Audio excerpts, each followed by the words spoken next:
G'day. Before we get into it, let's just take a small moment to appreciate these belts. Perfectly optimized, perfectly balanced, perfectly efficient belts. That's what it's all about.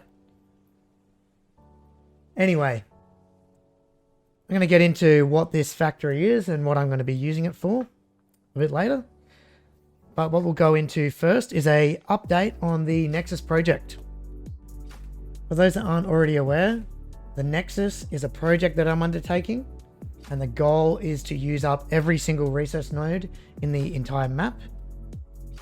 So every single one of these to make the most complex items I possibly can. So with the Nexus project, there are rules. It needs to be able to be done in the vanilla version of the game. So I am using only quality of life mods, and the amount of summer sloops that I'm using has to be the same amount of summer sloops that are in the game. And also it must run on a legitimate power source. Speaking of that legitimate power source, I have finished the 300 nuclear plants that are powering this world. They are arranged in a nice ring up in the sky here in the center of the map. Well, the center being the center of the ring. They are being held up by alien thrusters, some sort of technology. That's good enough for me. And the previous video kind of showed how I bring trains up here to feed them all with water. So every single factory and every single machine in the world so far is all used for the nuclear power. Every single thing here, all the way across under here, every machine, every production line is used for nuclear power. And the processing of the waste. The only exception to that is over here, where I have started doing a modular style factory for processing iron, which I plan on copy pasting.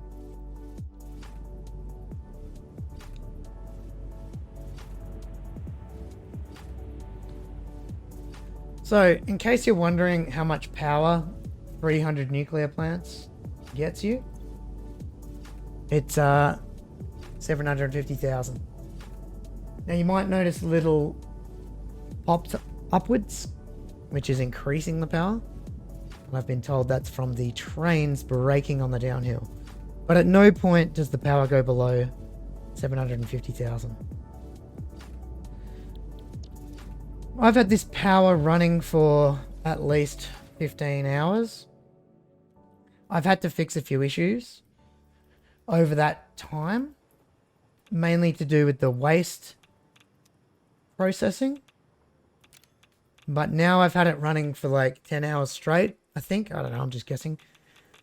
With no issues at all. There's always, in big systems like this, times when things will go wrong. But it's a pretty large system, and there's always going to be mistakes. So I've used all the uranium on the map. What you can usually make is enough for 250 power plants, or 252. But with the use of summer sloops, I've been able to crank that up to enough fuel rods to run 300. So I do know that it's been quite a while since I posted a video. So there is actually a reason for that. But I'll get into that in a sec. So what I did, I went to my last video to check exactly how long ago it was. And it's like 8 months ago. So I scrolled down and just had a quick look at the comments. And there's a guy here 4 weeks ago. Where are you? Oh, that is nice to see. Somebody actually wants to see what's going on. I know I am by no means a professional YouTuber or anything like that. But yeah, basically, what happened is burnout. You can just get burnt out playing this game. So we'll go into what happened.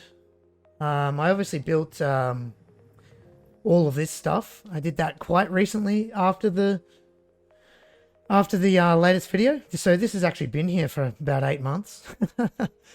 I just started playing other games with friends, really. But Satisfactory is one of those games. It's one of the best games I've ever played, and I'll always come back to it. And right now, I am absolutely hooked and keen and determined to finish this project. So let's have a look at the map of the current project here. You can see the 300 nuclear plants in a ring, the 2 water farms, and basically everything else on the map is for the nuclear plant. This map here is the previous map, which I threw hundreds of hours into building. The Nexus completely conquered the desert, almost completely took all the nodes out of the grasslands, did all the bauxite and aluminium, did 250 nuclear plants and a whole bunch of other things. And then with 1.0, all the new nodes, all the new recipes, all the new belts, everything else. Essentially, it didn't render this world unusable, but it made it so that the amount of work required to bring this up to speed with 1.0 is like the juice is not worth the squeeze, basically, is what it got to. Alright, so what I've got here is a perfectly balanced factory. I've troubleshot it so that it's all running efficiently. And the idea is that I can put these down over the world and then just put in the 7 pure nodes required and the water required, and then out comes the 13 lines of 1200. So what I'll do is I'll just go through how I'm going to do that. So when you do a copy paste, you need to, well, you don't need to, it's just a lot easier if you have a central piece, because it will paste it from the very bottom. And if you want your tiles to be on the world grid, you want this to be central. So I even added an extra row along here so that I could get it central. Actually, could get rid of this.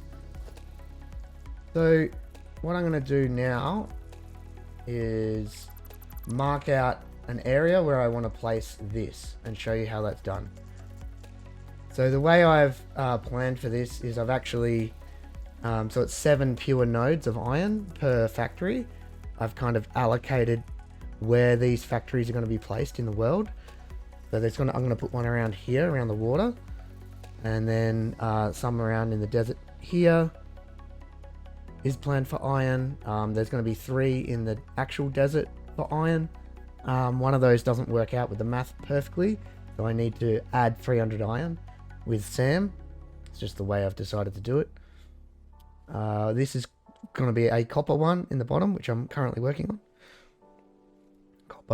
Copper. And these are the iron ones in the south here. Alright, so what I'll do is I'll get a area for me to paste this factory in. I think I'm just going to go with roughly here. I'll hold control to go onto the world grid. I might even put this up a little bit higher just to see how we go. And I might even go ahead and actually no, I'll just do one for now, just for the example. But when I go to do it, I'll do all of them in one hit so I don't have to mess around. What you do next is you'll save the game.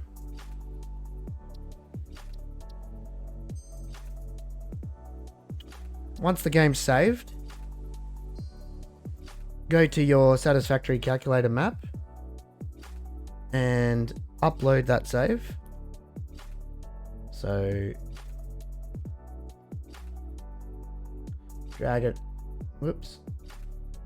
So upload the save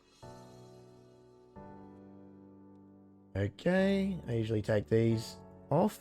That save is now uploaded. Now we can see the brick that I posted down here. Now what we want to do is grab that factory that I've got sitting out in the water, just because it's easier to grab. Use rectangle, it doesn't really matter which one you use. Grab it all. Now you'll get an option here. Go to simply just click under Megaprints, copy selected items. Boom. Submit. And that's it. Now we'll go back to our little brick here. Just right click on that and hit paste items. Now there's a lot of options here for you to adjust the height of it and exactly where it is. You can play with that once you see how it goes into the world. I select top of pasting object. There is another option to delete the center object. I don't mess around with that. This is just how I do it. I'm not an expert, but it works. So that's pasted in. Now, I don't know if I'm completely happy with where the inputs and outputs are. So sometimes it'll come in facing the way you don't want it to face. So you can just hit undo paste like this and just click it once and let it load, because sometimes it takes a while. There it is. Took a little bit, but it's gone. Then you can click on the tile you actually pasted it on and rotate this 90 degrees. You don't really see anything happen.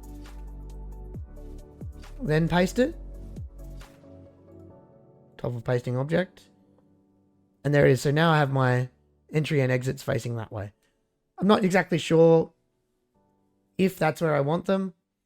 But we'll just download the save anyway. Save changes. All right, make sure you save that in a spot where you know where to get to it. There's the path there. Save. Yeah, that's fine. I can overwrite that. All right, so now go into the game. You'll see that's where I put my locating foundation. We'll load the game. This is the one we just did. And there it is. A massive modular factory ready to rock and roll. All I need to do is put in the water and the ore, and we get out the iron ingots. And obviously hook it up to power. With hooking the water up, I actually also have a blueprint for that, which is basically this. I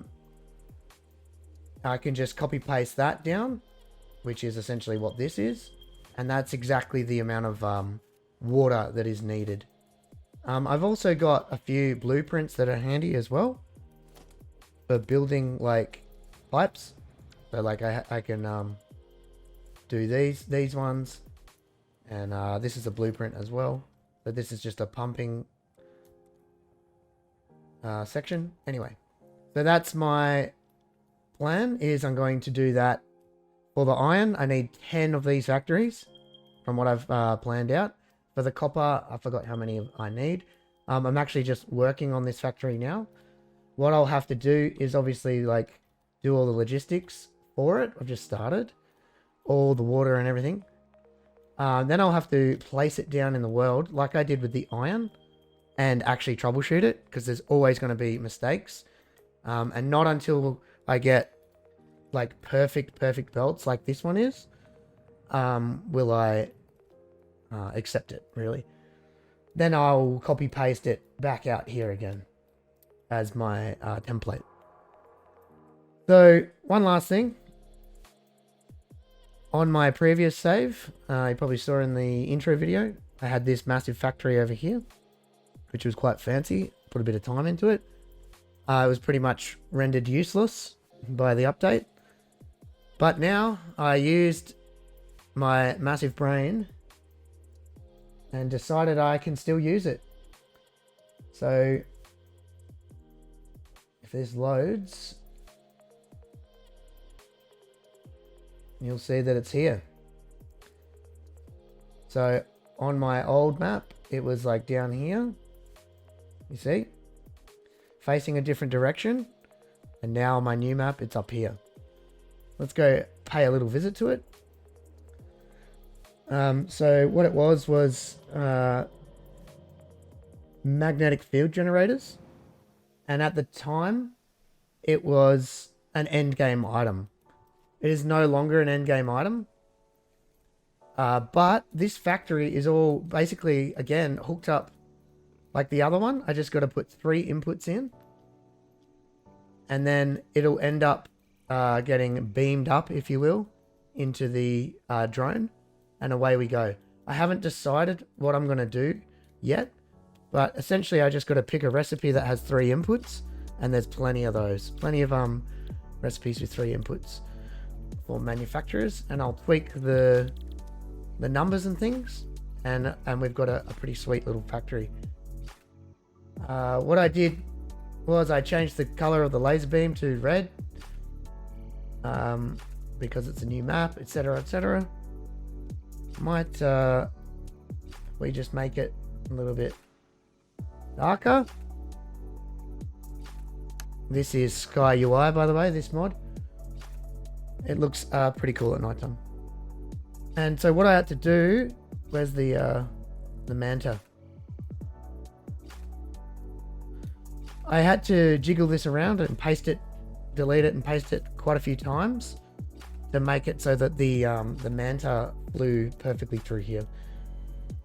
But it's pretty good that I can use this factory again, and when I get round to it, one of the later stage items, I'll use this to do something with it. And that'll be it for this video. I've got a lot of work to do, so hopefully I'll consume all of the iron and all of the copper pretty much in the whole map before the next one. Catch you later.